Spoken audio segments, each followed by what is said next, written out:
வணக்கம், welcome to Chitra Murali's kitchen. Stay home, stay safe. வீட்டிலே இருங்க, ஜாக்கிரதையாக இருங்க. அடிக்கடி கையலம்புங்க. அதே மாதிரி அவசியம் இருந்தால் மட்டும் வெளியில் போங்க, மாஸ்க் போட்டு வெளியில் போங்க. இப்போ என்ன பார்க்க போகிறோம் அப்படின்னா, நம்ம பாஸ்தா ரெசிபி தான் பார்க்க போகிறோம். ரொம்ப சிம்பிளாக ஈஸியாக பண்ண போகிறோம். நான் டிசானோ பாஸ்தா யூஸ் பண்ணி தான் பண்ண போகிறேன். அதே மாதிரி டிசானோவில் பாஸ்தா சாஸ் இருக்குது. ஸோ அதை யூஸ் பண்ணி தான் இப்போ நான் பண்ண போகிறேன். ஃபஸ்ட்டு என்னென்ன பண்ணுறேங்கிறத சொல்லிடுறேன். நம்ம 1 கப்பு பாஸ்தா எடுத்துக்கலாம்.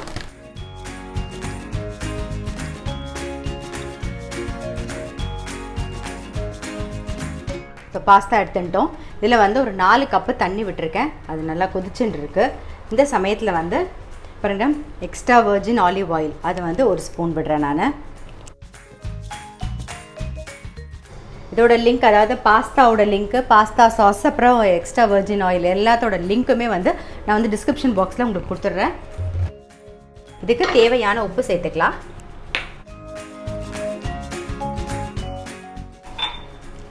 பாஸ்தாவையும் சேர்த்துடலாம்.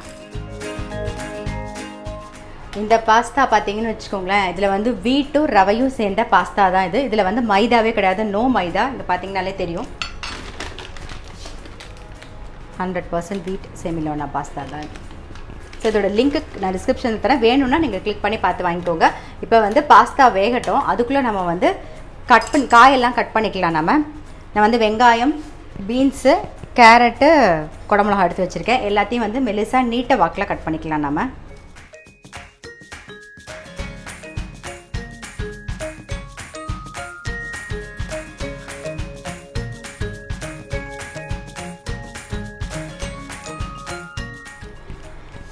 எல்லா காயுமே நீட்டை வாக்கில் கட் பண்ணிக்கலாம்.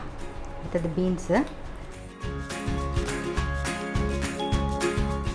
பாருங்க, வெங்காயம், கேரட்டு, பீன்ஸு, குடமிளகாய் எல்லாம் நீட்டை வாக்கில் கட் பண்ணி வச்சாச்சு. ஸோ இந்த பக்கம் பாஸ்தா வெந்துட்டுருக்கு. பாருங்கள், நல்லா வெந்துட்டுருக்கு.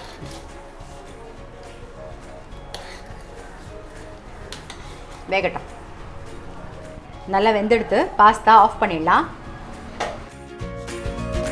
இப்போ பாஸ்தா வடிகட்டிடலாம்.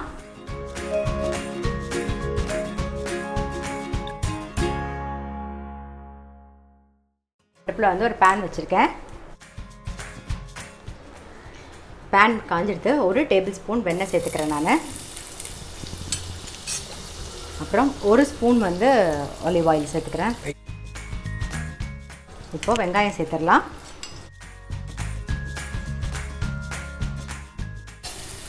கேரட்டு, பீன்ஸு எல்லாமே சேர்த்துட்றேன் நான்.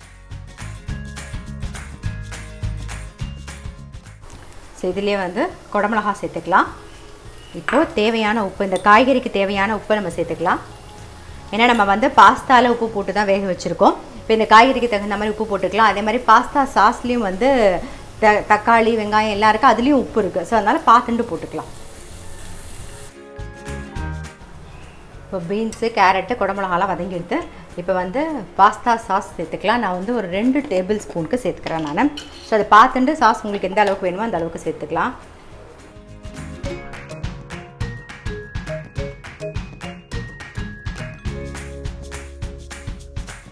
இதில் பச்சை மிளகா போட்டு ஒரு காரத்துக்கு வதக்கிக்கலாம். இப்போ நான் மிளகு பொடி, நல்லா 1 டீஸ்பூனுக்கு மிளகு பொடி சேர்க்குறேன் நான். இப்போ வேக வச்ச பாஸ்தாவை சேர்த்துடலாம்.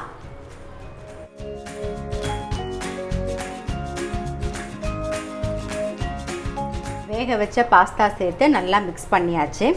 இப்போது இதுக்கு மேலேயே மோசரோலா சீஸ் நம்ம துருவிக்கலாம்.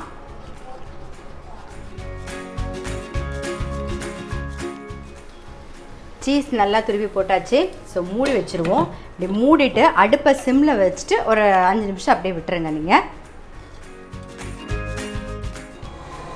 இப்போ பாருங்கள், நல்ல சீஸ் நல்லா உருகிருக்கு பாருங்கள், ரெடி ஆகிடுது. நம்ம ஆஃப் பண்ணிடலாம்.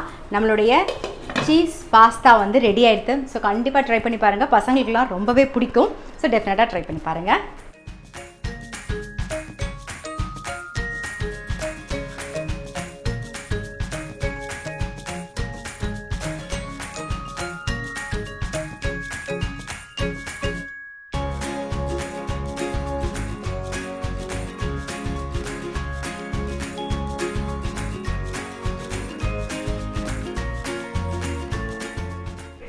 இப்போ அடுத்தது சப்போட்டாவில் மில்க் ஷேக் தான் பண்ண போகிறோம். அதுக்கு வந்து நான் 2 சப்போட்டா பழம் எடுத்திருக்கேன். அதே மாதிரி ஒரு 2 கப்பு பாலும் எடுத்து வச்சுருக்கேன். சர்க்கரைக்கு பதிலாக வந்து நம்ம நாட்டு சர்க்கரை தான் யூஸ் பண்ண போகிறோம். அது வந்து 2 ஸ்பூன் எடுத்து வச்சுருக்கேன்.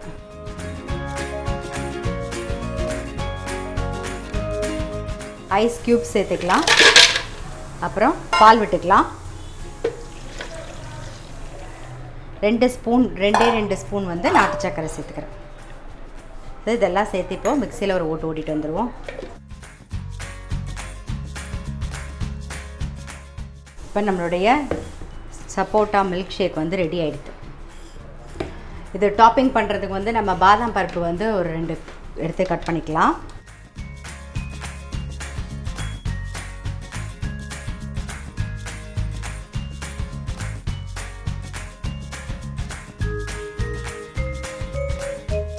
மேலே டாப்பிங்க்கு பாதாம் பருப்பு போட்டுடலாம். அவ்வளோதான், நம்மளுடைய சப்போட்டா மில்க் ஷேக் வந்து ரெடி ஆகிடுது.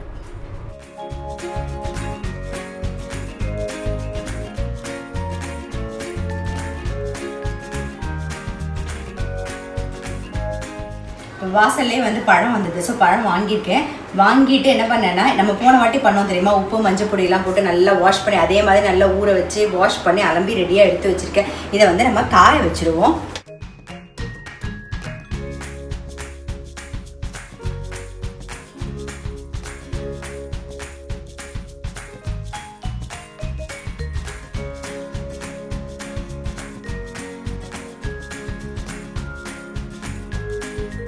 டைம் ஸ்நாக்ஸ்க்கு வந்து கடலை மாவில் ஓமம் போட்டு நம்ம பிஸ்கெட் பண்ண போகிறோம். அதுக்கு என்னென்ன வேணுங்கிறத சொல்கிறேன் பாருங்கள்.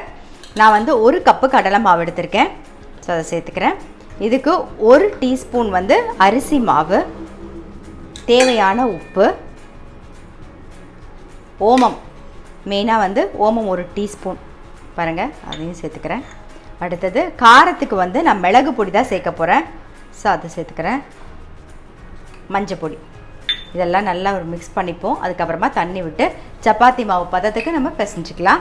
காரம் வந்து நான் வந்து மிளகு சேர்த்துருக்கேன். நீங்கள் வேணும்னா வந்து ரெட் சில்லி பிடிக்கும்னா அதை கூட நீங்கள் சேர்த்துக்கலாம். பட் இப்போ வந்து மிளகு ரொம்ப நல்லது தொண்டைக்கு அப்படிங்கிறதுனால நான் மிளகு சேர்த்துருக்கேன். பெருங்காய தூள் சேர்த்துக்கலாம்.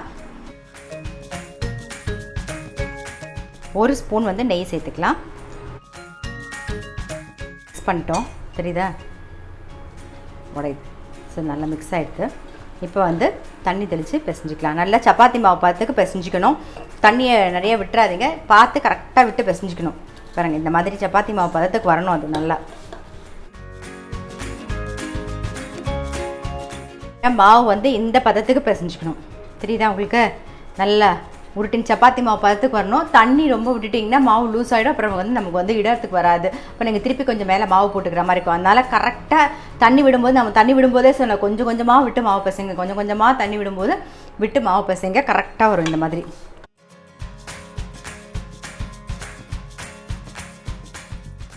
மாவு நல்லா உருட்டியாச்சு. இந்த பாருங்கள், நான் அரிசி மாவு எடுத்து வச்சுருக்கேன். ஸோ அதில் வந்து கொஞ்சம் பரட்டிட்டு இட ஆரம்பிச்சிடலாம். நாம்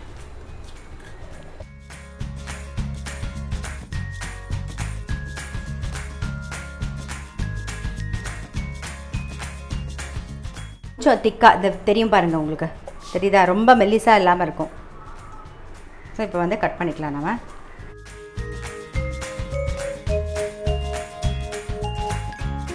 இப்போ இந்த மாதிரி கட் பண்ணியாச்சு. இப்போ எண்ணெய் காஞ்சின்னு இருக்குது. ஒரு ரொம்ப ஹை ஹீட்டில் பொரிக்கக்கூடாது. அதனால் மீடியம் ஹீட்டை வச்சுக்கோங்க. ஹீட்டை வச்சு பொறுத்திங்கன்னா கரெக்டாக வரும். பாருங்கள் போட்ட உடனே கொஞ்சம் உப்பி வரும். நீங்கள் உப்ப வேண்டாம் அப்படின்னா நீங்கள் சப்பாத்தி மாதிரி இட்டதுக்கப்புறமா ஃபோர்க்கில் வந்து அங்கங்கே ஒரு ஓட்டை மாதிரி போட்டுப்போம் இல்லையா, நம்ம ஃபோர்க்கில் அங்கங்கே குத்திட்டு அதுக்கப்புறமா வந்து கட் பண்ணிக்கோங்க, கரெக்டாக வரும். இது வந்து ரொம்ப சிம்பிள் அண்ட் ஈஸி ஸ்நாக்ஸுங்க. டக்குன்னு நம்ம டீ டைமில் வந்து ஏதாவது கரக்கரன்னு சாப்பிடணும்னு தோணுச்சுன்னு வச்சுக்கோங்களேன். எப்படியும் கடலை மாவு இருக்குமா, டக்குன்னு சட்டுன்னு பண்ணிடலாம் நாம். ஸோ ரொம்ப சிம்பிள் ஈஸி தான். இது வந்து புதுசெல்லாம் கிடையாதுங்க. அந்த காலத்தில் எங்கள் மாமியார் வந்து எப்போயாவது வந்து கரக்கரன்னு சாப்பிடணும் போல் இருக்குன்னா டக்குன்னு பண்ணுவாங்க. ஸோ அவங்க பண்ணுறது தான் எல்லாம் அந்த காலத்து மனுஷங்க பண்ணுறது தான். நான் இப்போ பண்ணுறேன், புதுசாக எதுவும் நான் பண்ணலை. இப்போ எடுத்துடலாம் நாம். நிறைய பேர் வந்து பருப்பு பச்சடி பண்ணிட்டு வந்து சொன்னீங்க, ரொம்ப நல்லா டேஸ்ட்டாக இருக்குது, நாங்கள் தோசைக்கும் தொட்டுண்டோம், சப்பாத்திக்கும் தொட்டுண்டா நல்லா இருந்தது, பிசைஞ்சு சாப்பிட்டேன், என்னோட 3 வயசு குழந்தை ஒன்று வந்து ரொம்ப விரும்பி சாப்பிட்டதுன்னு சொல்லி ஒருத்தவங்க கமெண்ட் போட்டிருந்தாங்க. ரொம்ப தேங்க்ஸ். இது வந்து எங்கள் மாமியார்கிட்டேருந்து கற்றுந்தது தான் இந்த பருப்பு பச்சடி. ஸோ அவங்க பண்ணுற ஒவ்வொரு ரெசிபியுமே வந்து ரொம்ப யூனிக்காக இருக்கும், ரொம்ப நல்லா டேஸ்ட்டாக இருக்கும். ஸோ அவங்கக்கிட்ட கற்றுன்றதை இப்போ நான் வந்து உங்களுக்கு வந்து அதை ப்ரெசென்ட் பண்ணுறேன். எப்படி வந்து அவங்கக்கிட்ட இருந்து என்னென்னலாம் கற்றுண்டேனோ அதெல்லாம் கூடிய முட்டை எல்லாமே நான் உங்களுக்கு சொல்லிக் கொடுத்துட்டேன். அவங்கக்கிட்ட என்னெல்லாம் கற்றுண்டேனோ அத்தனையுமே வந்து நம்ம வீடியோவில் உங்களுக்கு நான் வந்து சொல்லிக் கொடுத்துருக்கேன். ரொம்ப நல்லா டேஸ்ட்டாக இருக்கும் அது.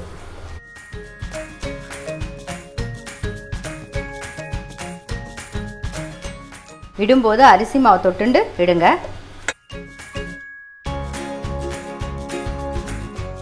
இதே மாதிரி வந்து நம்ம எல்லாத்தையும் வந்து பொரிச்சு எடுத்துக்கலாம்.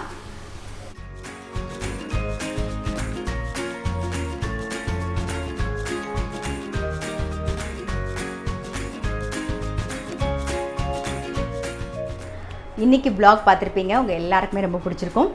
திரும்பவும் சொல்கிறேன், ஸ்டே ஹோம், ஸ்டே சேஃப், வீட்டிலே இருங்க, ஜாக்கிரதையாக இருங்க, அடிக்கடி கையலம்புங்க. அதே மாதிரி அவசியம் இருந்தால் மட்டும் வெளியில் போங்க. அப்படி வெளியில் போகிறதா இருந்தால் மாஸ்க் போடாமல் கண்டிப்பாக போகாதீங்க, மாஸ்க் போட்டு போங்க. நான் அடுத்த வீடியோவில் உங்களை சந்திக்கிறேன்.